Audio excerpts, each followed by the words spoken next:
Hello friends, welcome to Study Circle. In this particular video, we are going to talk about Section 186 of the Companies Act, जो कि basically बात करता है loan अगर company किसी को दे रही है या फिर अगर किसी को लोन दिया गया है तो कंपनी उसके रिस्पेक्ट में गारंटी या सिक्योरिटी प्रोवाइड कर रही है या फिर कंपनी जो है किसी दूसरी जो बॉडी कॉर्पोरेट है उनकी सिक्योरिटीज़ में इन्वेस्टमेंट कर रही है। सेक्शन 186 उसके बारे में बात करता है। इस पर्टिकुलर वीडियो में हम बेसिकली कवर करने वाले हैं सेक्शन 186 की एप्लीकेबिलिटी की, एप्लीकेबल किसके ऊपर होता है, बेसिकली ये क्या है। इस सेक्शन को मैंने सब सेक्शन वाइज नहीं बांटा है, इसे मैंने अलग अलग पर्टिकुलर टॉपिक्स में डिवाइड किया है, उसके हिसाब से हम इस सेक्शन को रीड करेंगे। इस सेक्शन में आपको इतना ज़्यादा सब सेक्शन में फोकस करने की ज़रूरत नहीं है। Let's started. सबसे पहली बात हम करते हैं ये सेक्शन एप्लीकेबल कब होगा। तो जैसा मैंने बताया, जब कोई भी कंपनी जो है वो लोन देगी किसी भी बॉडी कॉर्पोरेट को। बॉडी कॉर्पोरेट आपको ध्यान में रखना है कि एक वाइडर टर्म होता है देन कंपनी। कंपनी तो सिर्फ वो होती है जो कि एक कंपनीज एक्ट में रजिस्टर्ड हुई है अंडर दिस एक्ट और any other previous company law, ठीक है। बट बॉडी कॉर्पोरेट एक वाइडर टर्म होता है। बॉडी कॉर्पोरेट का मतलब ऐसी कोई भी एंटिटी जिसका एक अलग अस्तित्व है, ठीक है, उसका अलग अस्तित्व है, उसके पास राइट है कि वो कॉमन सील यूज़ कर सकती है, वो अपने नाम से प्रॉपर्टी खरीद सकती है, वो अपने नाम से केस दर्ज करवा सकती है, ठीक है। तो सारा जो है उसकी एंटिटी ही अलग होती है, उसका परपेचुअल सक्सेशन होता है।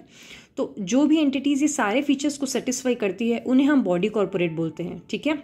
बॉडी कॉर्पोरेट में कंपनी के साथ साथ LLPs और फॉरेन कंपनीज ये सब भी जो है बॉडी कॉर्पोरेट में आ जाती है। तो बॉडी कॉर्पोरेट एक वाइडर टर्म है और कंपनी जो है सिर्फ बॉडी कॉर्पोरेट के अंदर आती है और भी जो एंटिटीज़ है वो बॉडी कॉर्पोरेट हो सकती है, ठीक है।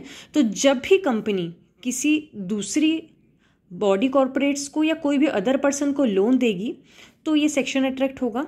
या फिर अगर कंपनी कोई बॉडी कॉर्पोरेट को या कोई दूसरे पर्सन को किसी ने लोन दिया है उसके संदर्भ में कंपनी जो है गारंटी या सिक्योरिटी प्रोवाइड कर रही है तब सेक्शन 186 अट्रैक्ट होगा। एंड साथ साथ इन्वेस्टमेंट्स, तो जब कंपनी जो है किसी दूसरी कंपनी की सिक्योरिटीज़ में इन्वेस्टमेंट करेगी, बॉडी कॉर्पोरेट बोलना ज़्यादा स्पेसिफिक होगा, तो उस केस में सेक्शन 186 अट्रैक्ट हो जाएगा, ठीक है। तो मोर क्लियर हो चुकी है आपकी पिक्चर। बहुत ही ईजी चीज़ है कि जब ही कंपनी, आपको ये देखना है कि क्या कंपनी किसी दूसरी बॉडी कॉर्पोरेट को लोन दे रही है या फिर उनको लोन दिया गया है तो उसके रिस्पेक्ट में सिक्योरिटीज़ या गारंटी प्रोवाइड कर रही है, या फिर कंपनी जो है वो इन्वेस्टमेंट्स कर रही है किसी बॉडी कॉर्पोरेट की सिक्योरिटीज़ में, तो सेक्शन 186 जो है वो अट्रैक्ट हो जाएगा। इस सेक्शन में फर्दर जो है क्लैरिफाई किया गया कि ये जो टर्म पर्सन हम यूज़ किए हैं यहाँ पे, जो लोन के संदर्भ में या गारंटी सिक्योरिटी के संदर्भ में, तो यहाँ पे पर्सन में एम्प्लॉय नहीं आएगा। तो क्योंकि मतलब नॉर्मल सी बात ऐसे बोला गया है, लॉ वाले जो है वो इस तरीके से अपना उन्होंने फ्रेम किया है कि देखिए भैया, कंपनी जो है वो अपने एम्प्लॉयज़ को जो लोन दे सकती है, उनको ज़रूरत पड़ सकती है, इसीलिए इस सेक्शन के उसको परव्यूस उसको जो है वो दूर रखा गया है।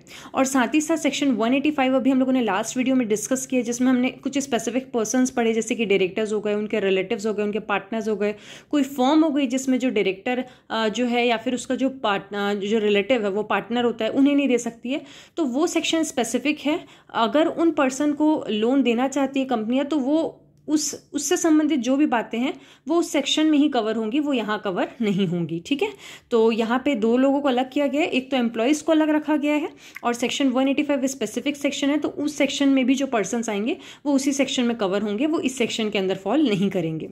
सो क्लियर हो चुकी है यहाँ पे लोन, गारंटी, सिक्योरिटी और इन्वेस्टमेंट्स। देखिए, इन्वेस्टमेंट्स क्या आप कोई पर्सन में कर सकते हैं क्या? ऐसा सुना है क्या कि राम नाम का कोई पर्सन है और कोई उसमें इन्वेस्टमेंट कर सकता है? ऑब्वियसली नॉट, ठीक है। तो इन्वेस्टमेंट्स सिर्फ बॉडी कॉर्पोरेट में ही होगा, कोई पर्सन में नहीं हो सकता है। और गारंटी, सिक्योरिटी बॉडी कॉर्पोरेट और पर्सन को लिए कंपनी दे सकती है, और लोन भी जो है बॉडी कॉर्पोरेट और पर्सन को दिया जा सकता है। पर्सन में यहाँ पे एम्प्लॉय इंक्लूडेड नहीं होंगे। और सेक्शन 185 की जो स्पेसिफिक जो लोग की कैटेगरीज हैं, अगर उनको देना चाहती है तो फिर वो उस सेक्शन में ही डील करेगा, इस सेक्शन के अंदर फॉल नहीं होगा। अब हम कुछ एग्जांपल्स देखते हैं and you have to answer. एक बार सोच के उसके बाद आप पॉज कर लेना एक बार वीडियो, उसके बाद आप कंटिन्यू करके देखना कि आपने आंसर सही दिया या नहीं। फर्स्ट, अगर कोई MA लिमिटेड है, वो लोन दे रही है किसी फॉरेन कंपनी को, ठीक है, तो क्या सेक्शन 186 अट्रैक्ट होगा?